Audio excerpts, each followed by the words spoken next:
warm welcome to you all. We're really delighted to see you, and just watching you come into the auditorium today and greeting each other. There are obviously lots of connections and links. I decided that we would do this speech in three parts. I'm going to talk about the overall context, the remit and highlights of a report that we're formally launching today. Leon will go on to talk about our approach to evidence, and Donna will talk about how we ensure that that evidence is actually heard. And it is that combination of activities that enables us as an organisation to achieve impact. There are real opportunities ahead for early intervention. The Prime Minister's speech earlier this year outlined the critical importance of parenting, relationship support, the early years and character as key to improving children's life chances. And I think that holds real promise for early intervention. They reflect the key areas that we as an organisation are focused upon, and they're also closely interlinked.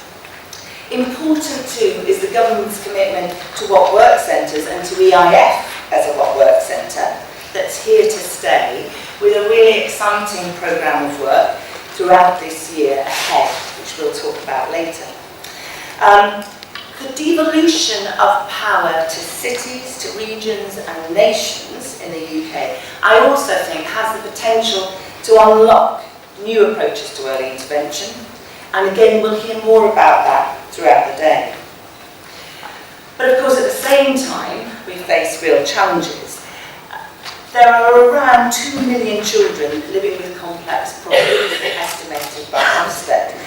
There are risks rising to the top of the agenda, from cyberbullying to child sexual exploitation to extremism. And reduction in public funding, particularly locally, is and will change the kinds of services that are on offer, who they reach and how children engage with them. Many of you in the audience are trying to square that circle of increased demand and reducing resources. In some areas, there's been a really substantial reduction in early intervention, with those areas providing little more than children's statutory services. This is a false economy. We know, all of us know, just how hard it is to make a difference to a child once they're in the care or the criminal justice system, and also just how expensive it is. Some 17 billion a year in England and Wales. But then, despite these challenges, a lot of areas and workforces are doing things differently. They're using the evidence, they're investing in schools to equip children with the social and emotional skills to navigate their lives. They're bold experiments in integrating services, family-focused children's centres, new forms of finance and community-led responses. So this should be a moment when early intervention is centre stage. As a charity and a What Works centre, our mission is to support effective early intervention so every child can fulfil their potential. And I'm just going to set out our new focus for the first time today. By early intervention, we mean targeted activity which responds to signals of risk in child development before those problems become really entrenched, difficult to reverse and costly. But we need to spot those signals of risk earlier and more effectively. We generate the best evidence of what works to improve children's outcomes, beginning with programmes, and Leon will talk a lot about that, but also extending to workforce practice and how we organise systems in a more effective way. Of course, that means sometimes challenging accepted ways of doing things. But this isn't about a binary system of what works on one hand and what doesn't work on the other. It's a journey of improvement, of learning and adaptation. And we also need to look much more critically at what is value for money. Our own research on social and emotional skills shows that the gap in child development between the poorest and wealthiest socioeconomic group is evident from the age of 3. And that gap is reflected in differences in how ready children are for school at the age of 5. By responding to children and families with those early signs of difficulties, with the right interventions and the right approaches, we have a real opportunity to narrow that gap to create lasting positive effects for this and the next generation. So we've now at EIF assessed and reviewed over 100 early intervention programs in two major evidence reviews. The first on the quality of the relationship between parents and the impact that that has on child outcomes, and you would have been handed a short summary of that as you came in. The second is a focus on the interaction between the parent and the child from conception to life. And it is bringing these two reviews together so that we have a family approach, which has really, I think, brought us vital new insights. Both of those are going to be discussed in sessions today. But what I'm going to focus on now, which is in the slide, is what work review that we've done on the relationship between parents.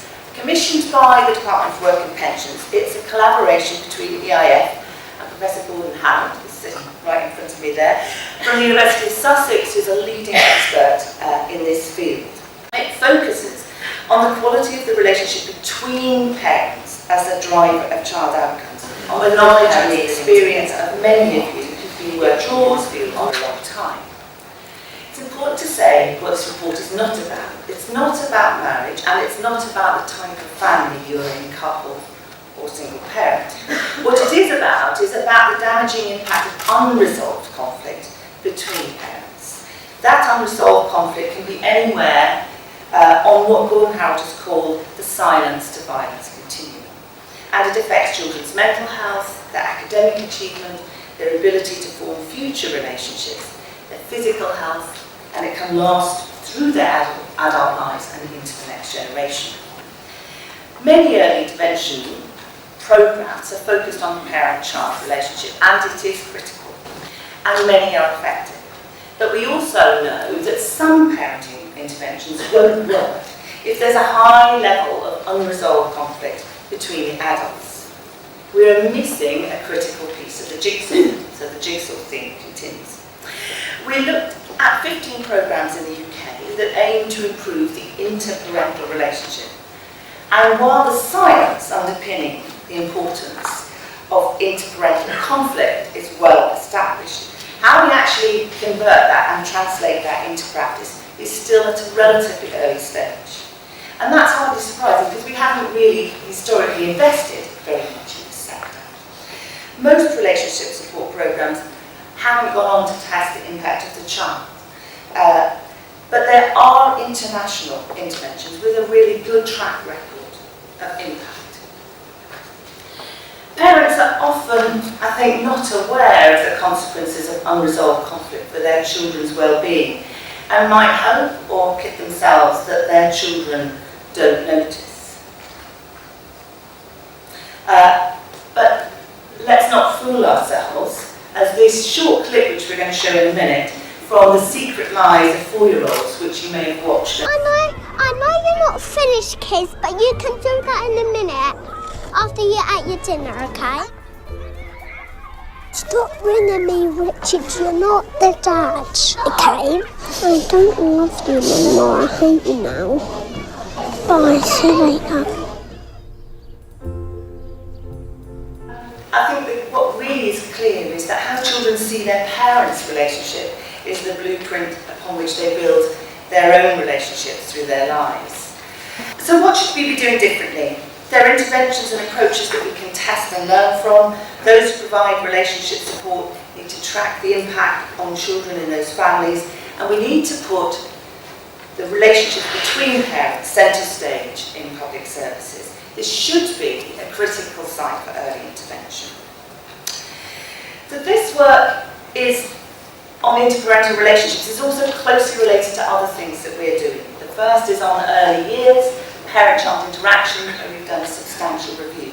The second is on the work that we've done on social and emotional skills for those of school age. What runs through all these three areas of work is the central importance of equipping children and teaching children who are at risk with resilience, the ability to form and sustain relationships, to resolve conflict, emotional skills to express, communicate and manage their feelings, the skills that set them up for life and work. And the relationship between parents is the starting point. This theme, the importance of relationships across the life course and intergenerationally, is the golden thread of today's conference. It's also importantly underpinned by the science. And there's a session today on the scientific, the relationship between genetics and environmental influences. And also importantly, this whole cycle can't be seen in isolation from questions of poverty in place, which is why we're working with the Joseph Rowntree Foundation on this issue. So, today is an opportunity to think about how we use the growing evidence base to inform current policy priorities, the extension of troubled families to the early years, expansion of childcare, the role of health visitors, supporting character in schools, modern crime prevention strategy. All of these are real opportunities ahead to get the best for children through early intervention.